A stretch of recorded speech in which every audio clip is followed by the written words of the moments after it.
Folks, welcome inside the Parisi Palace, high above 3773's Broadway. This is a live edition of the Jake Feinberg Show, comedy on Power Talk. Thank you so much for tuning in today, wherever you are in the world, and what an honor it is to be reconnected with an amazing spirit and a wonderful decorated pianist who, as we talked about on the phone last night, has had divine timing in quite a bit of his career, and he really realized early on that the definition of success is legacy, singularity, uniqueness, and at the end of the day, when we transition from this life into the next one, the only thing that will be left is the music. Mike Nock, welcome back to the Jake Feinberg Show. Thanks, Jake. It's good to hear you, man. Listen, we have a game on this program called Name That Voice. I'm going to put this in for you. Take a listen to it. Come back and talk about it. Okay. I think that no matter what happens, world-wise, with business or whatever, however you want to, say it or call it, what we are as people, what we are as humans, never really changes. I mean, we all have a heart. We all come from the spirit.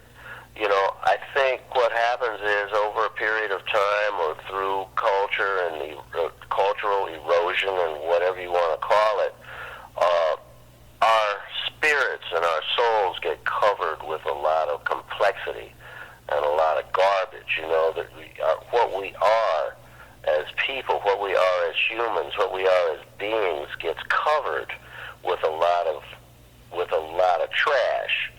But what we are, in essence, is always there, because it has to be there, because that's what we are. So, when something comes along, like something beautiful or something energetic or something that's inspiring, it rekindles that natural essence that's in all of us. And that's why you see different things happen at different times, because people are made of love. People are made of hope.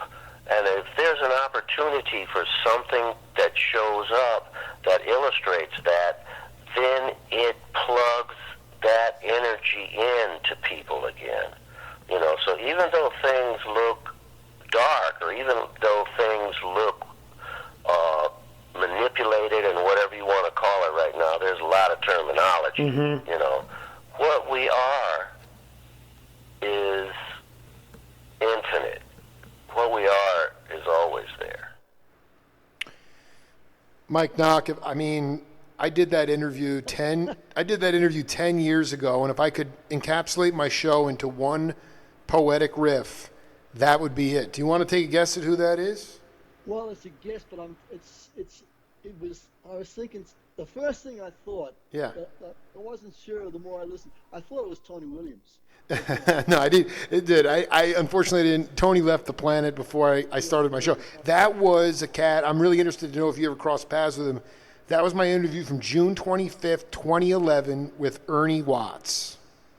Well, I know Ernie, but I haven't really spoken to him that much, over the years, so I wouldn't get it from that. Well, listen, I want you to just take extrapolate off what you just heard. If I could really encapsulate what my show is about, it's truly engaging you guys and plugging into the spirit and rekindling that natural essence every day, trying almost every day. And I just wanted I wanted you to talk about it. It was beautiful. Yeah, I wanted you to just talk about how what you think about that, what he said, and how you can relate it to your career. Well, it's true, man. It's like, what can I say? Look, there's a universal truth here, and that's what's the musicians that I admire and respect, and the musicians that I follow, and my whole thing. That's what it's all about. It takes different shapes and different forms, but at its essence, that's what it's all about. That's why there really is a brotherhood of musicians. But it's not all musicians. It's a particular kind of creative openness That just because you're a musician doesn't mean to say you're creative and open. Not at all. Absolutely. What explain? Go deeper on this. The Cecil McBees, the Benny Maupins, the Eddie Marshalls, the Yusef Latifs. What is the universal truth amongst creatives? Honesty, I would say. I would say honesty. Look, I mean, we're all human beings and we're flawed as such, but the music itself, to really make successful music, and I mean successful in the musical sense, not the dollars sense, it requires honesty, really does. And that's the thing we strive for all the time, is to try to remain honest to ourselves also, and no artifice. That's what you spend your time doing, really. If you're lucky enough to be surrounded by people that are that way anyway, and you're playing much, then that's just the way it is. Because you'll get called out if you're not. If you're not, that was always the defining thing when I was on the scene. If and you picked it up immediately with people. It's all about honesty, really being honest. And that's the thing that attracts other musicians. Is there a way for you to, in this time of, I mean, Australia's not that much different politically than the States in some ways, and we have somebody it's different culturally, though. No. What I wanted to say is, you talked about honesty, and every day, Reagan might have been misguided, but he wasn't a habitual liar. Every day we are being told untruths, not honest. There's no honesty. How does that impact the music in your mind? Well, it doesn't impact the music I love, because the music I love is already there. It's I hear it, but it doesn't impact my music, or any music that I'm into. But it probably has a huge effect on people in so many ways. You know what I'm saying? I mean, people coming up, musicians that are, it affects the whole culture, because what happens is everybody becomes very disbelieving of everything and not open. Yes. That's it. I mean, first of all, I just want to ask you, Mike, did you start off your career backing, I don't know what would be considered in this country like beat poets? Did you ever back up beat poets or? Well, I did, as a matter of fact. There was a guy called, you probably don't know this guy's name, and I'd say you don't. His name was Bob Gillette. Bob Gillette? Was he? Where was he, in Bolinas? Where was he? No. This is in. He was never in Bolinas, but he was an alto player, a fabulous alto player. Wow. That he found he was going to join Max Roach's band, and something happened, and he got, as musicians, he was brilliant, really a composer. He was everything, and then he just quit the scene and moved to Australia. I think he moved to some Pacific island for a while, and then he moved out to, and I was lucky enough when I was a very young musician to actually spend some time with this guy. I was with his band and all the rest. He was totally crazy. He was totally crazy. Yeah, we're all crazy though. But man, it was amazing. So that was, and he lived a pretty out life, but he was an amazing musician and well trained in every sense. So he could write symphonies and all that, and he had a huge influence on me. Huge influence. That's what I wanted to talk to you about, is when you connected with Art Landy and Steve Swallow. That Swallow and I have had a couple of great hangs, and they were out in Bolinas, but you were in, but of course Swallow was playing the electric bass, I think, at the time. Well, I think it was about that time that when I first met Steve, he wasn't playing electric, and I was so disappointed, when he got, because I mean, I loved his acoustic bass player. Oh, he's the best. But I mean, he just did his.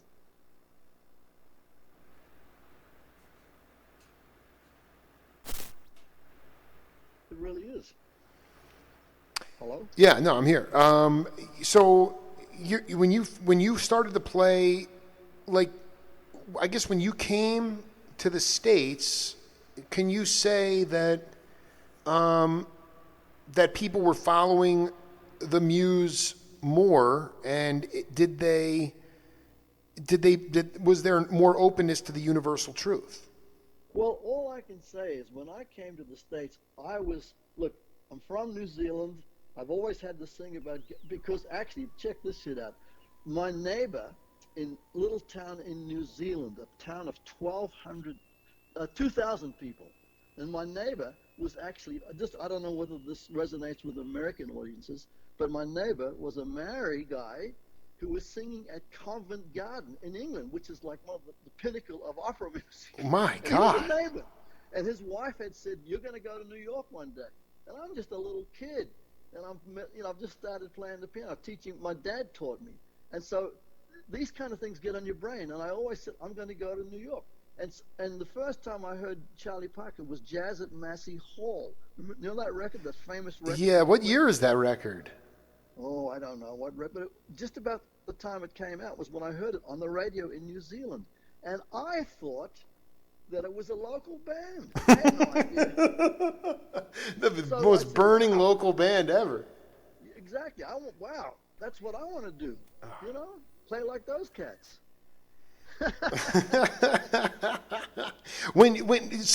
But it was already known as Berklee School of Music when you got there, or was it still the Schillinger School? No, it was Berkeley. It was Berkeley by the time I got there. And were early on, were you playing in the combat zone? Did you ever play any organ trio gigs? I never played organ trio gigs, but I played a lot of those. Actually, I didn't. I used to hear them a lot in the what do you call it? What was the name of that place? That whole area, the black area. I used to go down there and hear a lot of organ gigs with the organist behind the bar. You know what I'm saying? No, you got to talk about this. I mean, they were just behind. It was just an organ drums. No organ, and sometimes either a guitar or sometimes alto or tenor. You know, I used to play in this club called Connolly's Stardust Room. Did you ever hear that? No, I never. Wait, was that in Boston? Yeah, it was a little tiny dive. Man, I heard Eric Dolphy there. Oh, I heard Herbie Hancock there playing on a little spinet piano. I mean, these are gigs. I heard all kinds, and that's where I did my first gig with Yusuf at that gig, and it was like magic. And how did you know? I'm always curious about this. Like, how did you wind up initially getting that gig? I mean? Well, I'll tell you how. Yeah. This is what happened. I had been playing with Herb Pomeroy. You know, like Herb Pomeroy took a shine to me. He was a teacher at Berklee. Oh, sure, yeah. And Herb really dug me for some. I never could figure out why, you know. But there was something about me that I had that attracted people, and I don't know, whatever it was. And so I would find myself with a few gigs, and I had this gig at the Stables with Herb Pomeroy, with his big band, you know, with Sam Rivers, all kinds of cats. Jimmy Zatano on the drums sometimes. I think he was a regular drummer at the time. You probably don't know any of these names. These are legendary people. You know, I'm trying to figure out I mean, I know that was the Hickory House cooking around when you were there, or was that? Well, that's New York. Hickory House is New York. Yeah, no. What am I thinking of? I don't. This is Boston. And this is the place. I did. Stables, the Jazz Workshop, and what it was.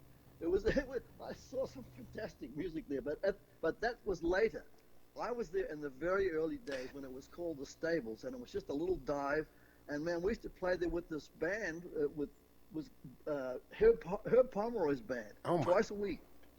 They made a record called Band from Boston, but it was incredible because Jackie Byard used to write the charts. I love Jackie Byard. Wait, did he get on the drums because Pomeroy was playing piano?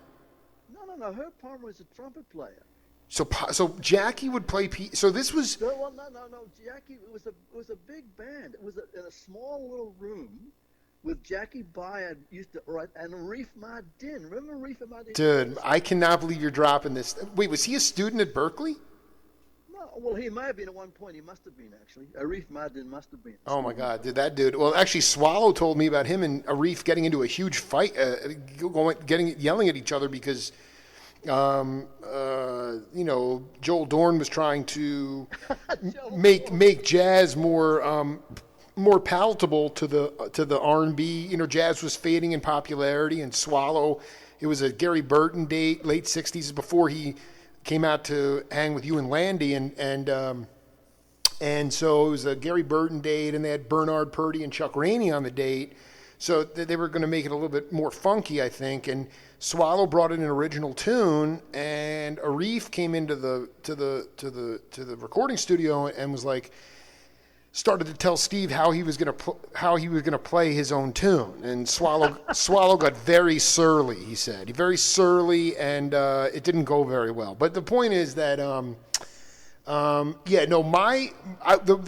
wasn't thinking of the Hickory House. I was thinking of Storyville. Was Storyville still there when you were there? Well, no, I think it may have been there. I seem to recall going to Storyville once to hear Horace. I'm pretty sure, but there wasn't very many people there.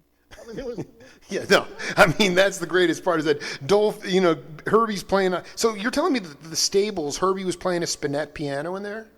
No, not the Stables. Oh, that was Carla's. Connolly's Stardust Room. Connolly's Stardust Room. Oh, That's what it was God. called. Connolly's. It was a little place. I can't think of the name of the area. It was the black area. It was the name. Connolly's Stardust Room. It's on the tip of my tongue, but it's not there. Wait, was it Roxbury? Yeah, well, it's kind of in Roxbury, yes, but there's. Yeah, well, it would have been Roxbury. Or Jamaica Plain, maybe, or something like that. No. Roxbury's closer to it. That doesn't. It probably is Roxbury. It just doesn't, Yeah, no, there's another name I can't. I went to Boston University, but many years after, so I kind of know that. Okay. But no, so I mean, ultimately Pomeroy was teaching, and then he just was horny to play. So he had almost like would you consider it like a Village Vanguard big band there? No. What this is like? I always thought after working with Herb's band. Yeah, I ended up working with the Thad Jones band for a while. Wow. But you know what? After working with Herb's band in Boston with all these cats, the New York music was kind of lame to me. And Really? Well, because the Herb's band, it was a real experimental, hitting band. I mean, they would open up the shit. I mean, they did with the Vanguard too, but the charts that we used to play, they were I don't know, they were just more modern or something. I don't know. I felt I was really at the core of the things. I mean, quite often, he just dropped the band out and let you go for it. It was just a whole different. It's that whole period in Boston actually affected my whole concept because that's when I met Tony. Tony Williams was a friend. In those days, I saw him when he was a little kid, but 16, I guess 15 or 16. So we were kind of like-minded. So we used to hang out a lot in Boston, and we used to play with Sam Rivers. We were in Sam's band. Can you just talk? I did an interview before. I didn't realize how young she was. She's this like harp player and plays the harmonium and hasn't really had a lot of bandstand experience, but I was trying to tell her about this idea of spiritual music, jazz music, in its most universal truth being a matter of life and death. Well, that's and what I'm trying to get at is when, like, I understand, like, what I want to, was that something that, like, Jackie and Pomeroy, just by the sheer urgency and burning quality of the music, you didn't, or did you have a learning experience where someone said, man, give it all you got because this is life or death? No, that was the way I was, Nock, I love Nock. I love Mike Nock, dude. But I mean, how can you like in the past? I guess what's your not even advice because it's nonverbal, but I mean, you do want to see the music continue on. How do you try to instill that literal life and death urgency into younger cats who are, it's a chop shop now. It's more about chops and technique and dexterity, and you wind up falling asleep because there's no feeling. It doesn't feel good. Absolutely. I hear you loud and clear. I do hear you. Well, what do you say to your students or people that look up to you about? I don't have any students anymore. I retired. I said, fuck this. I mean, because it's like, hey, it's not about that. That's an aspect, but that's not what it's. Look, what you're talking about is in the current situation, and it has been for quite a long time. It's a business. I'm not involved in the business of music.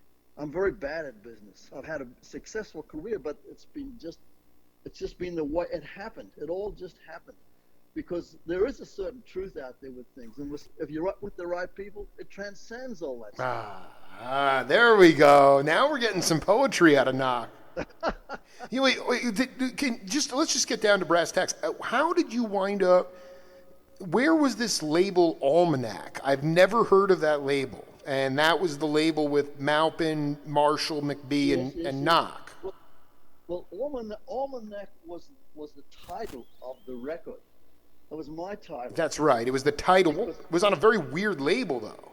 No, it was on Improvising Artists, which Wow. was Paul Bley's label. And Paul Bley came to my house in New York at a certain point. We were hanging, and he said, "Do you have anything?" And I said, "Oh, I've got this record from years before, just check it out." And he heard it. And he says, "Oh, yeah, I'd like to put that out." I said, "Great."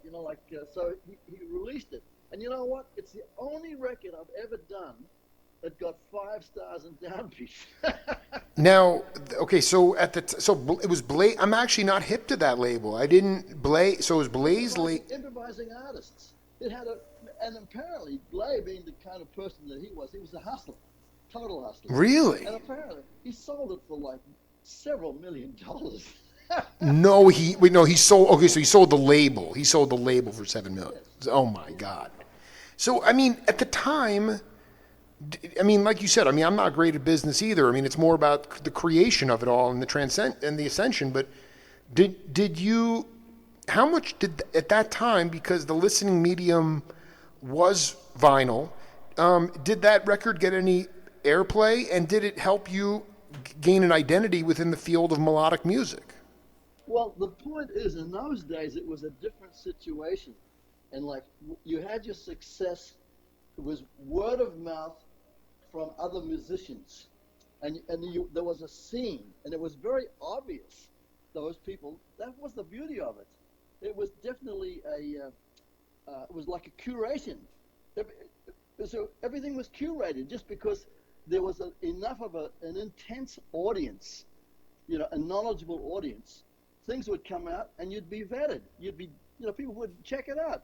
Yeah, this is worthwhile. This is not worthwhile. And after a while, you get enough, runs on the board, as it were, and you're starting to kind of get a little bit of reputation amongst other musicians and everything else. And it just went from there. So it was basically, I wasn't never concerned with trying to be a success. I was always concerned with just trying to play better. Absolutely. No, did you ever remember? Do you remember the first time you?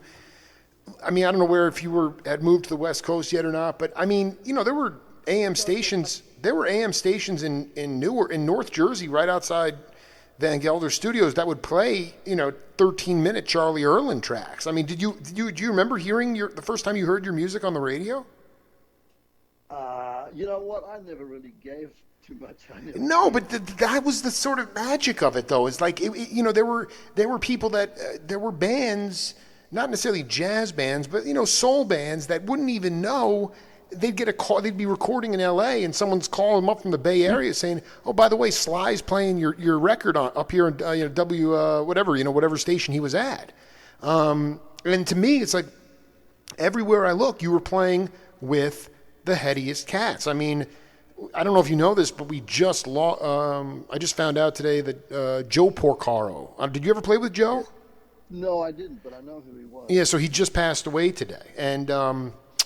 He was up there. There's this whole beautiful thing about him and Boots Mazzulli and then and Eddie was on the East Coast, and then with Nock, it's like I'm not saying that record is so. Was it more about getting better playing, or when you actually knew you were going to go into the studio to record, you wanted it to be an honest interpretation? Do you feel like every... No, check it out. Look, it happened in a different way in those days. That particular record, Almanac, that was a band that I had. That was my band, and there was this guy called George Claiborne. Have you heard of George Claiborne? Oh, who? How do you spell the last name? Klabn. I don't know that name. Really, that's it. Because he's got a record company in the I don't you know he's a, if you check him out, Clavin. He was just like a young kid, like we all were, and he was a fan. And he used to work at Columbia Records, not Columbia University. You know. Sure. And you know, he organized these little things. Because I did a couple of things there for him. I did quite a few actually, and they were just going in and just record, just do some recording. That was it. There was no money or anything involved. It was done for the love of things. And I had a band with Henry Grimes. I've recorded with Henry Grimes. I've got the things here. Wait, you got to get you and Grimes were cooking at Columbia U? Yeah, and with Eddie Marshall on drums. No, dude, I need to hear that immediately. Hold on for a second. But Maupin and Eddie and McBee, I mean, was Maupin on the East Coast? That was a working band? No. You said Melvin? No, Benny Maupin. Oh, Maupin. Well, Maupin was my neighbor. In New York? Yes, in New York. He was my neighbor. Oh. I lived in the Lower East Side. Oh, my God. And we started getting friendly. And, I got sick, and he was very good, nice to me, you know, and so we did some playing. I don't know whether we'd played together before or not, but he was a friend. He'd come around the house and shit, you know. And so I don't remember how the thing started, but that's all it was, you know. We were just playing, and it was a very innocent time. And Almanac was like one of the... Cecil McBee had just moved to New York. He had just moved to New York. Wow. And I've got a whole other session of Cecil with my trio from that time. Here's a raw Cecil, and I've got CDs of it. I mean, I did it. Wait, what was your working trio at that time? Well, I don't know whether this was the working trio. You did different things, but this was a trio that we did a recording. Same thing as Almanac. It's from the Almanac session, I think, except that it's all trio stuff.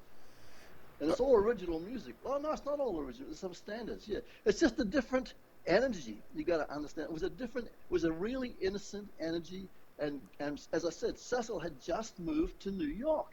He was just a young guy, as we all were, and we were just playing the music. The music was it was such a different world. Such a different world. Go ahead. I mean, there was on the west, in the west side, not necessarily the Village, but like Gil Evans had a pad over there, and there was I used to see him on the street all the time. You know, that's the point. Is that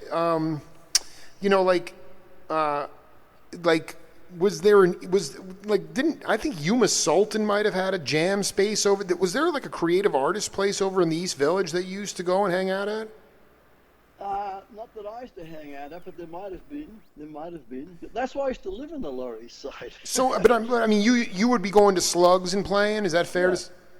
I never played Slugs. I used to go and hang out there, but I never played Slugs. Now, how come you used to hang there? But, I mean, you obviously. Well, I was just I was just a little kid, basically, on the scene, with a little bit of profile, you know. But, I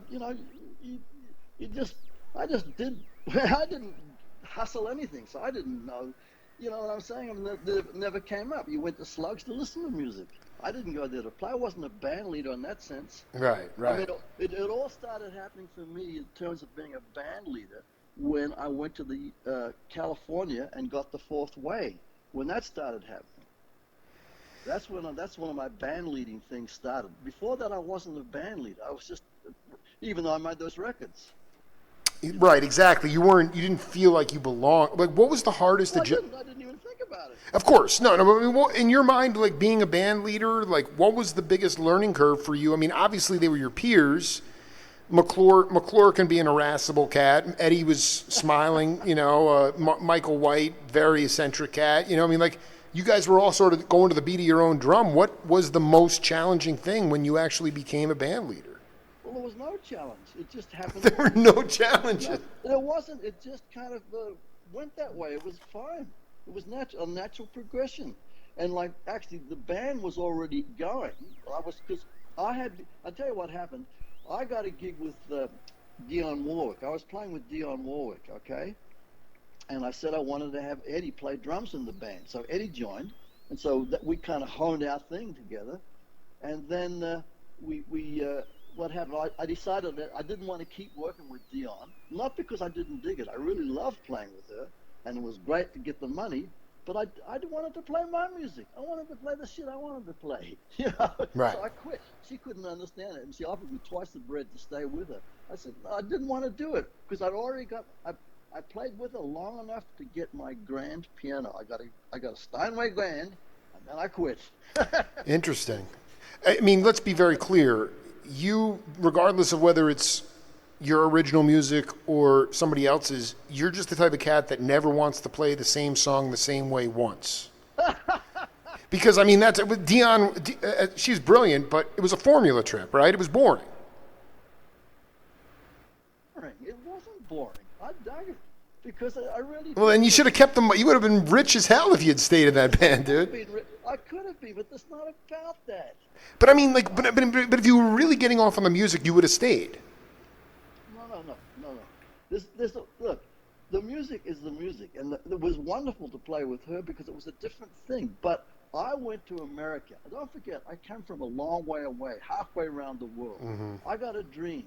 I want to make my music as good as I possibly can, and I'll do anything that's going to help me to achieve that goal.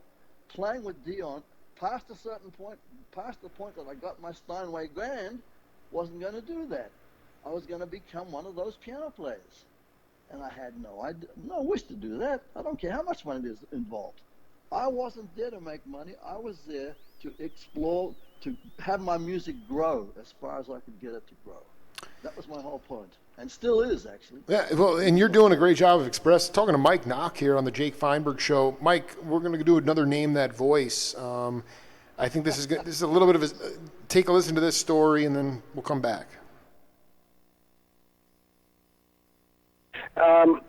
And I used to run into Paul Motion there, who's the drummer with Bill Evans. Oh my God! Who was also a follower of the Sufi way.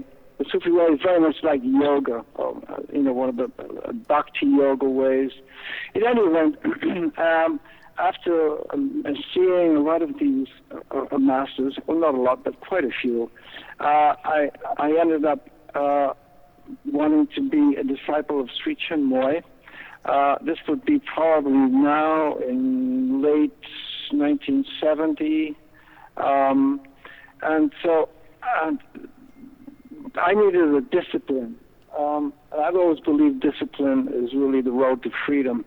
And I still am convinced of that today. It's certainly true in music, but I actually believe it's true in life, too. And so I began quite a rigorous discipline of meditation and yogic practices. And at some point, probably about a year after I became a disciple of Sri Chinmoy, things were going very well. I'd already, Mahavishnu Orchestra was running. We were enjoying just phenomenal success. Not just musically, but commercially too. This was the biggest surprise of all. And one day, my Guruji, he said, so, Mahavishnu, the disciples need to eat a good meal and cheap. So why don't you open a restaurant? so that's what I did, and it was in Queens. And that's why I learned to cook Indian food. Not very well, but I got better as time. I cannot wait to have. Wait, hold on for a second. Did you? I still love to do it. Yeah, go ahead. The thing is, it was. I had to make basically a good meal for $1.50, and even in 1972, that's a tough call. And basically, so I was just losing money every month. But it was what I considered part of my divine duties, for want of another word. And I was very happy that it helped people who didn't have much money to come and eat very cheap and good food, vegetarian.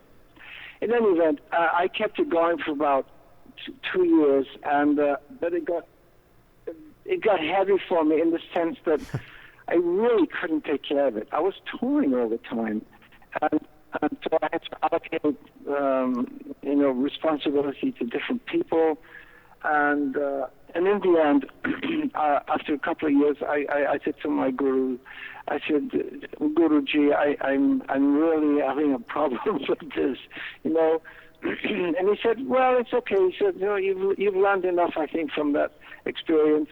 And so I gave it away, actually, the restaurant. Mike Nock, who is that? I'm trying to look. It sounded familiar, but I don't think I know this guy. Well, so that was Mahavishnu John McLaughlin. That was my fourth. Mahavishnu. Yeah, that was the name.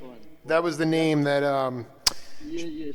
Okay, so this is what I and Mike, because you're very good at, you leave the thinking mind when you play, and everything is very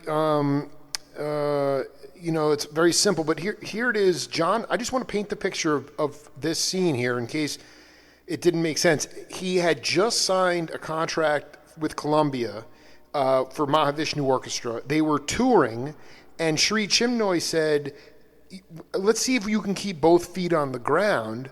And amidst this commercial, quote-unquote, success, money, the disciples need to eat at the ashram. So John, when he was not on the road, he was coming off the road cooking South Indian food for $1.50.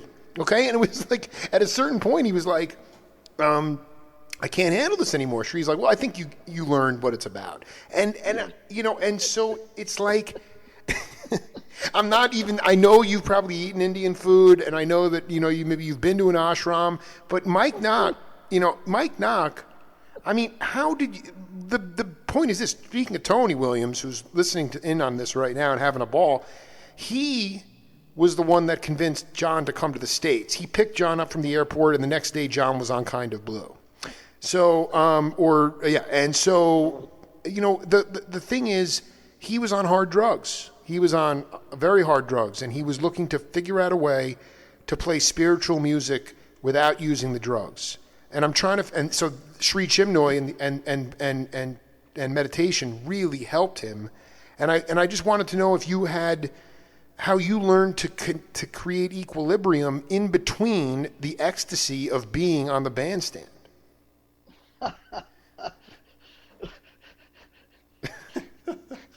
That's a wow. I just blew your mind on that. I don't know that I ever created equilibrium. No, but I mean, like, what I'm saying is, why are you still here dude, so many people were roadkill at that time. I mean, everybody, I don't care if it was Michael Shreve, everybody was trying to find some semblance of sanity. And I'm like, Nock, it wasn't like you, like, I mean, it's a hard, dude, the life of a creative jazzer is hard. Well, I'll tell you, what happened with me, and it's pretty boring, really. Chick Corea came to stay with me when I was in San Francisco. He was my house guest. Wow. And after he stayed at my house, I stopped smoking. I stopped drugs. And it was just like that. And you know why I stopped? Because I was no longer bored. I used to take drugs all the time because I was bored. I stopped being bored. I stopped taking drugs. Well, let me just be clear, because I've done a couple interviews with Stanley Clark. I mean, did you tap into Scientology at the time? No, I didn't. Okay, no, so but you go a little bit deeper. What, I mean, is Chick just supernatural, and all of a sudden? No. I don't know. Chick was very much into Scientology and all that shit. And I went down with him to check it out, but I thought it was, I couldn't have. I'm not into it, But I mean, what? Explain to the audience about how you went from not being bored to being completely saturated with the art, or I mean, what changed? I just stopped taking drugs, and because the thing was, what I found at the time, the drugs were like, because I was bored, I'd get high, and so you keep getting high all the time, because every time you weren't bored, every time you'd get bored, you'd take some drugs, and that was the pattern I'd done for years and years. And then all of a sudden, Chick was there, and for some reason, I don't know why, I just stopped. Wow. And I found that I wasn't bored anymore. That is so cool. That is so. So what year was that? 69? What year? would have been around 69, 68, something like that. I mean, I can't. I would.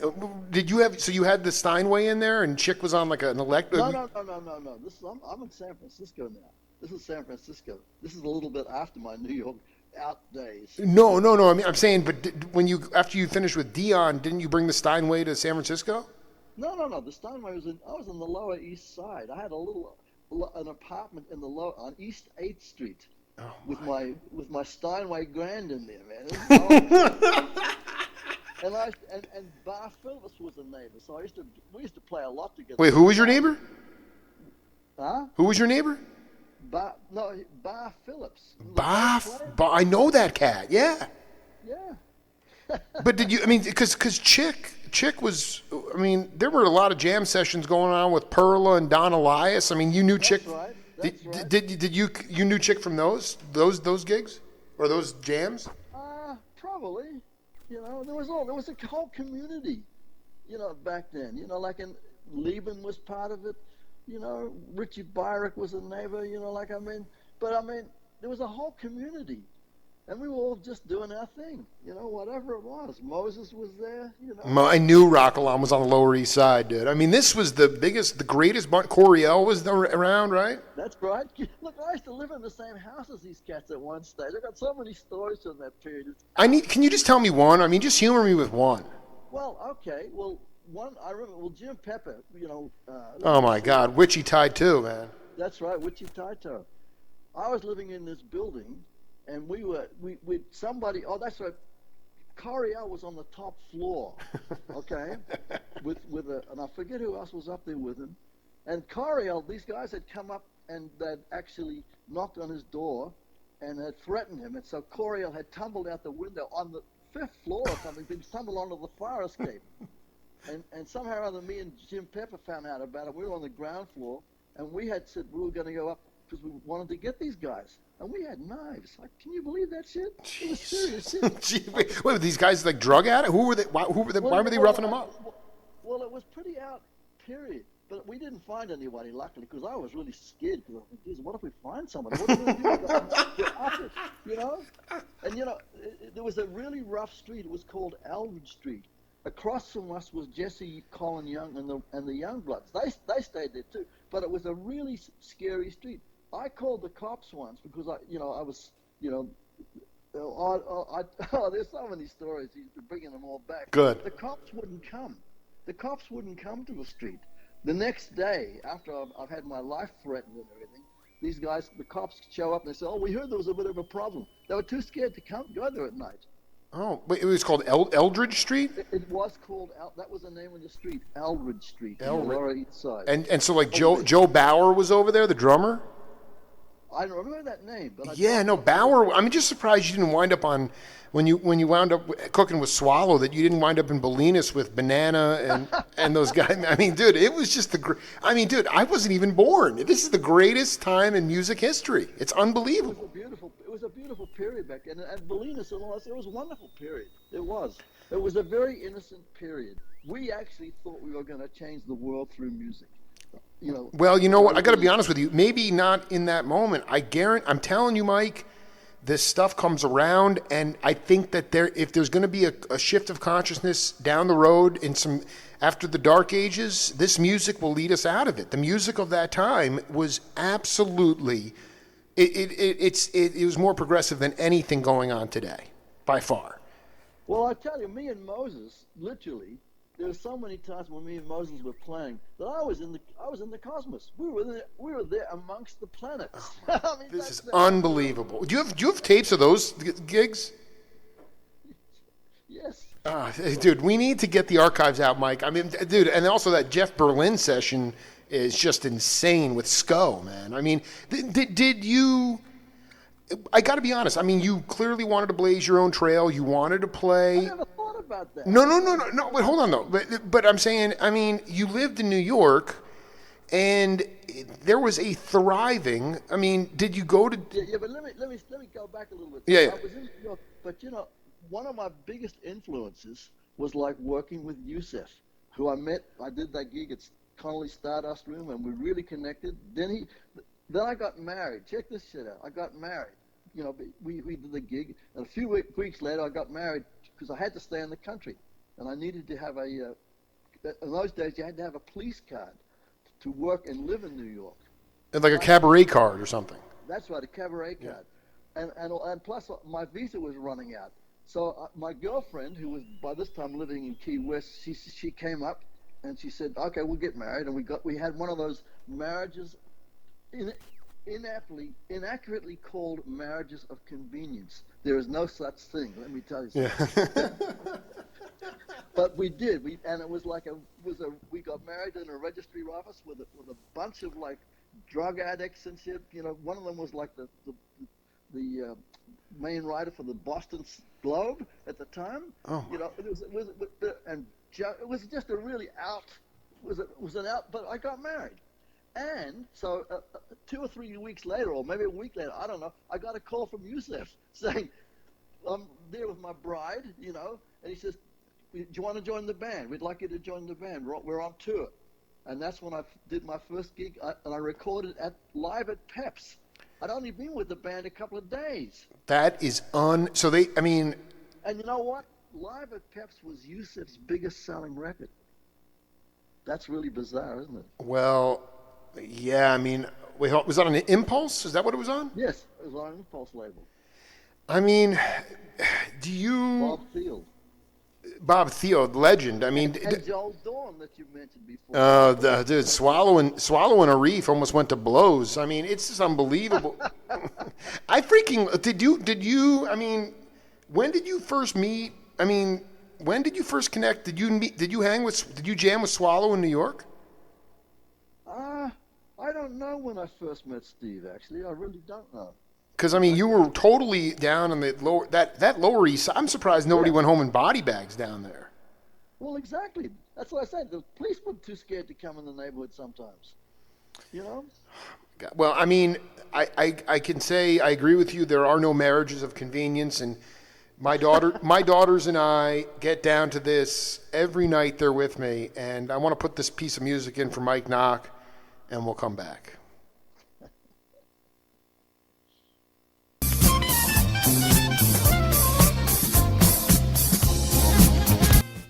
All right, Mike Nock, what is that?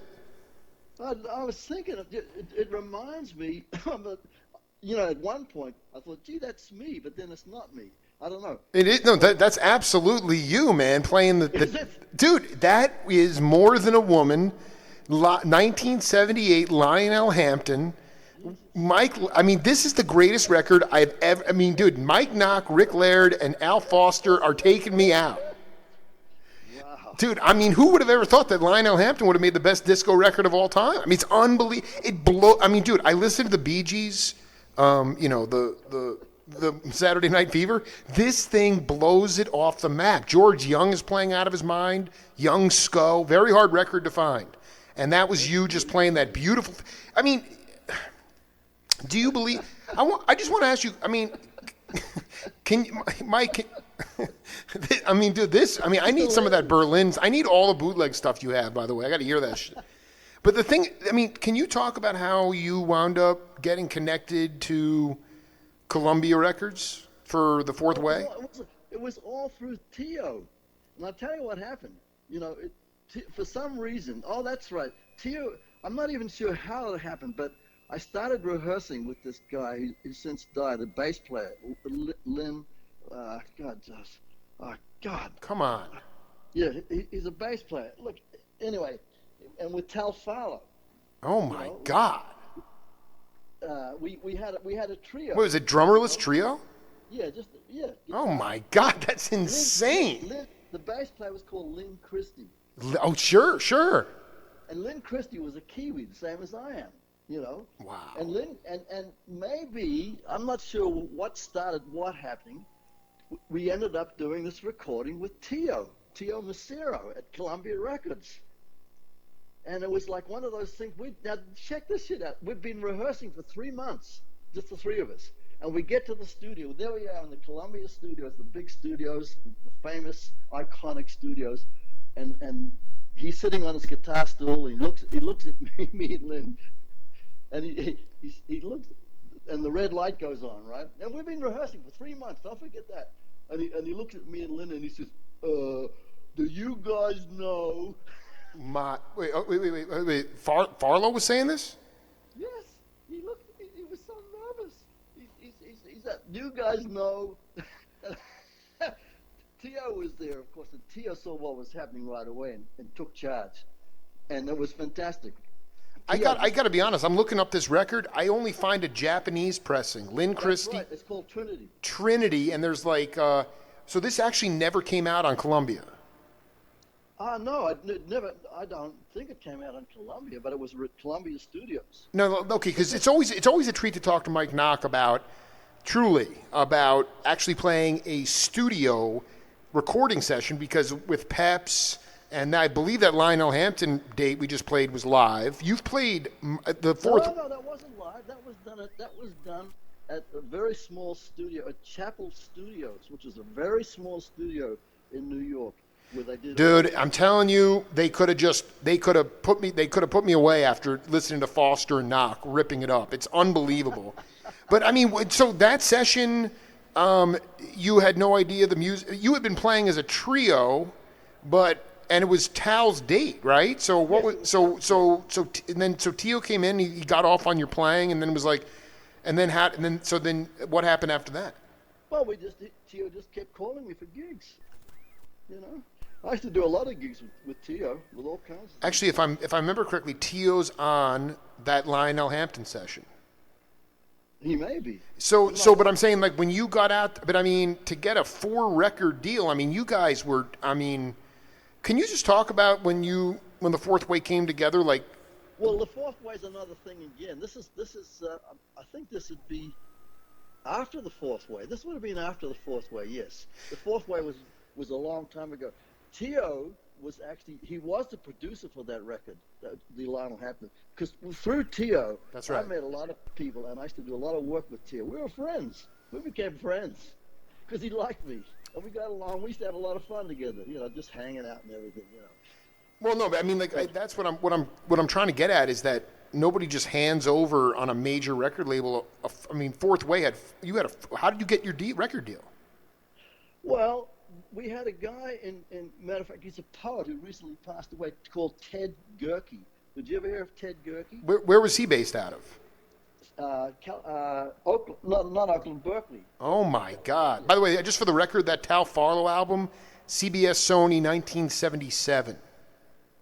That's right. Okay, so the Fourth Way was definitely you're good on the dates. Anyway, Gerke, what happened with Gerke?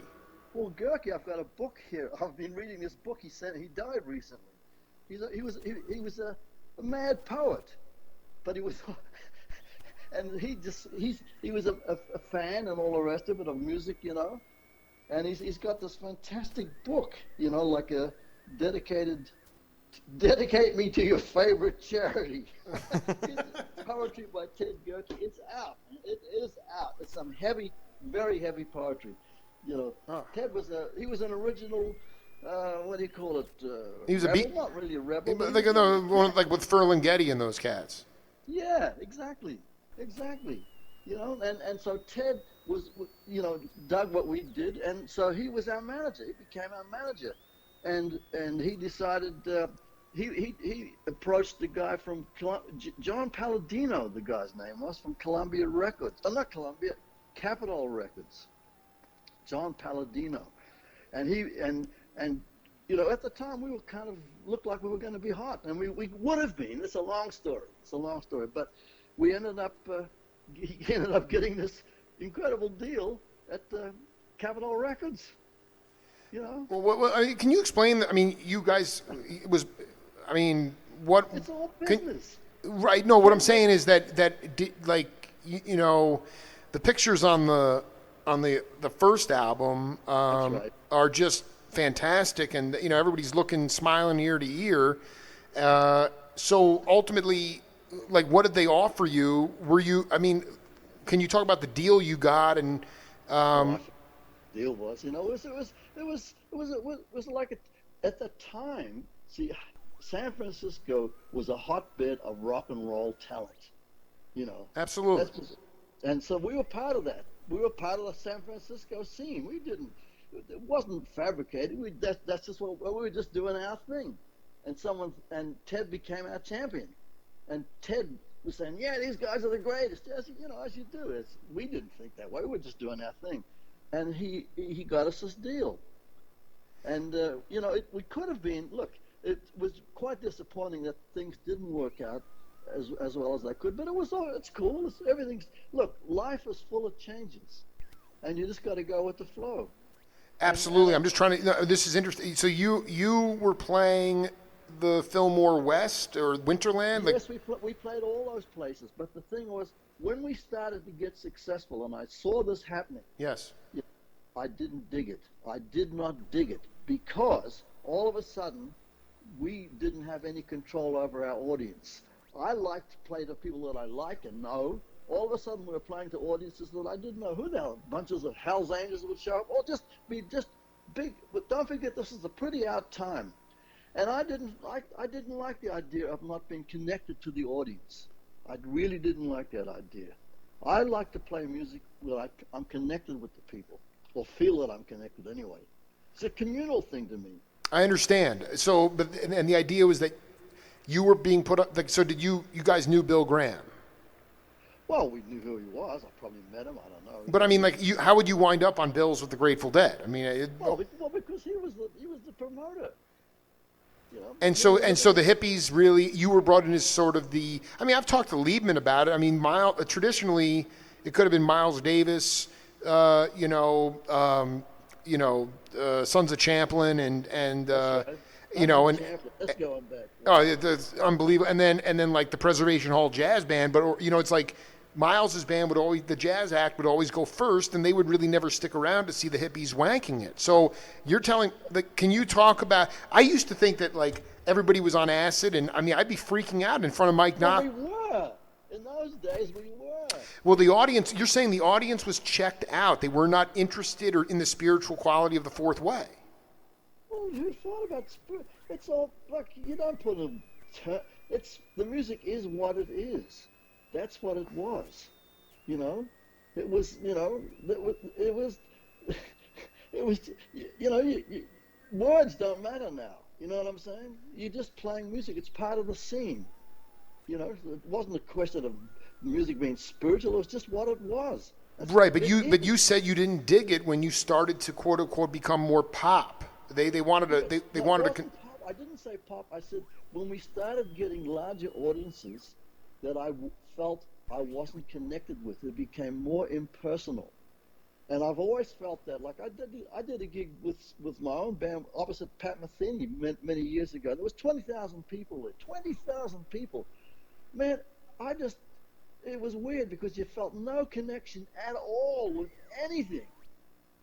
I thought I'd be real nervous, and nothing matters. It's too big. There's no connection, and if there's no connection, I mean, it's scarier to me to play piano in front of two people than it is to play in front of a room full of people. If that makes any sense. No, I think you're talking about this again, going back to the aesthetic and the universal truth of Hassan Ibn Ali and Odine Pope and John Coltrane and you and Yusef at Pep's.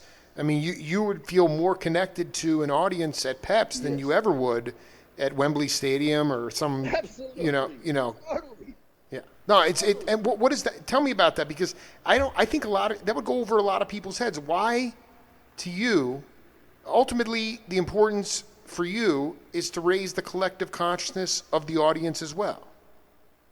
Well, I don't even think about that, but that's essentially, you're right. Yes, essentially you're right, although I wouldn't even think of that. Well, when you say connect to the audience, what do you mean? I mean what you're saying. Yeah, right.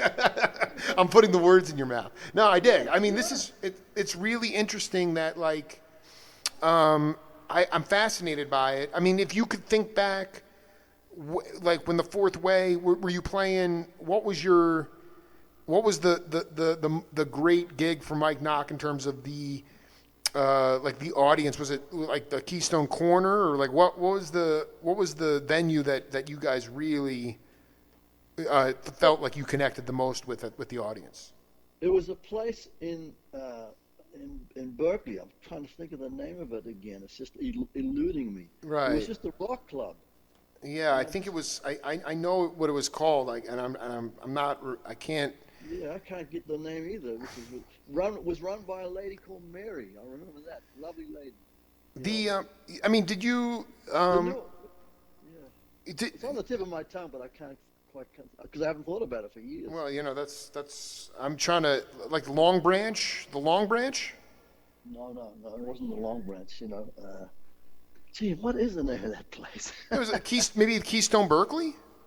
No, it wasn't nothing to do with Keystone. It wasn't a jazz place. Yeah, It well, was no. I mean, because the Keystone Berkeley, Freddie Herrera took that over, but and then Barkin had the Keystone Corner, I and remember when he first got that place, actually. yeah. It's Berkeley. It's right here. I'm just. All right, just text me when you remember it. I mean, the thing is, did you go to? I mean, I know you weren't into the organ trio stuff, but did you go to Jackson Sutter? Did you ever go to the late night jams just to play with like Rudolph Johnson or anybody like that? No, those names are vaguely familiar, but no, no. Yeah. Oh, the New Orleans House. That was called the New Orleans The New Orleans House. House. That was the name of the Oh club. my God! Now, what made that comfortable for Nock as far as a connection to the audience? It was our place. That was our place. That is awesome. Did you guys ever bring in? I mean, to be fair, David Garibaldi says this as well. Every time I put up a post, I mean, the Fourth Way was pre-Weather Report. Yes. I mean, that was in your mind, what was so forward-thinking about that band? Was it the fact that there were, basically instruments that wouldn't normally be in a jazz setting in it? Was it that you took tunes way out? What were you doing that was a precursor to Weather Report? Well, basically, we were just following. Look, I'll tell you what we were doing is we weren't, as is often the case, we were doing nothing than just following our noses. We wanted to play music. Okay, at the time we started off playing in a jazz club. It's called the Jazz Workshop in San Francisco. Absolutely. Okay, then the whole climate had been changing, and jazz was losing its popularity. Jazz was kind of like on the way down. So there was no jazz gigs. So around about that time, Leo Fender somehow or other got hold of me, or maybe I can't. I'm not sure what happened, but he was making a new piano called the Fender Rhodes. I love it. Yeah, Ahmad got one, Herbie got one, Mike Nock got one. Yeah. That's one of the first people to get one. And which meant that all of a sudden my role in the band had changed. I could now be an equal voice with the front line with Mike, with Michael White, because I had the volume and everything else. So it was a different vibe, So the New Orleans place, so we could play non-jazz places, and that's what we did. The New Orleans place didn't have it. They might have brought a piano in. I'm not sure, but basically, our thing was like with the electric piano, and this is what happened. And so that's how come we started playing there. And because we were kind of experimenting. My point being this, we were a jazz band, and we had to adapt to the times, And we weren't playing standards. We didn't play standards. We just didn't play them. We just weren't interested. We just played our own music, always did. We played jazz. And then we ended up getting these electric instruments, and we started playing a bit funky, so people would dance to it. Oh, I mean, dude, so you were oscillating between. McClure would have the upright and the electric. You would have the acoustic and the electric. Yes. Beautiful. But I mean, let me ask you, Mike, as we wrap up, because it's getting on to dinner time here, and we've been cooking for 66 minutes. But tell me, I mean, you're going to say I don't know, but when for someone that wasn't even on the planet, knowing that I mean, the Fourth Wave was formed in like 68, 69? Yes. How did you know that jazz was fading in popularity? Well, because we were in San Francisco and the audiences weren't coming. You could feel all this stuff, and look, you can feel all this stuff. You can see what's happening. Yeah. And that's cool. It's always gone through ups and downs. You know, that's the nature of the music business. It goes up, it goes. It's the same thing here, everywhere. You have periods when it's happening, and there's periods when it's not happening. That's it. But you just got to kind of just go along with the thing, you know. I mean, can you talk a little? Can we? Is there any hope that we're going to? Oh, that was my final question. I'm glad I remembered it. Please tell me about your involvement with music concrete, electronic sound. There was so much of that going on at Columbia University. Moondog was there. Roger Kellaway was. That's right. Moondog. Yeah, Moondog. I mean, were you involved with, tape music or experimenting with that kind of stuff in Columbia when you were in New York? Not at all. All that stuff happened in San Francisco. Probably often the result of lots of weed that was smoked. No, please tell me who you were working with that was doing tape music. I don't know that anybody. There was a guy called Jordan. Somebody, I can't think of his name. Well, of course, in California, in San Francisco, there was that school. Yeah, Mills College. That's right. Yeah. That's right. Did you go to Mills? I visited there. Well, I mean, what was going on there? It was an experimental. This is where Jake Feinberg lives, man. I mean, dude, can you talk about the most avant-garde thing that you did when you moved out to the Bay Area musically? Well, nothing. I mean, it was just what we did. We were just always, like, there was a guy called Lee Charlton. Did you ever hear of Lee Charlton? Dude, Lee and I we're dear friends, dude. We did a bunch of. All right. Dude, so were you in the Gravity Adjusters expansion band? We made a record together. Dude, that's my favorite music of all time. I mean, that's just the Waterphones, and Richard Waters was making the Waterphone. That's right. God, I've got it all documented, Nock. I mean, you blew my mind open today, man. I just, I'd like to think that, we'll see some resurgence of something, but you believe the universal truth of music will see the light again? It hasn't ever not seen the light. Well, I guess maybe more to the point where it might actually be a popular music. Anything's possible. Anything is. Look, the thing about life is anything is possible, and I mean anything. So I love it. Anything. I just want to go back. Please get me the Rock Alarm tapes with you going to the planets, and also. Well, you've got that. You have that thing. The closest I've got to it is that record that he released.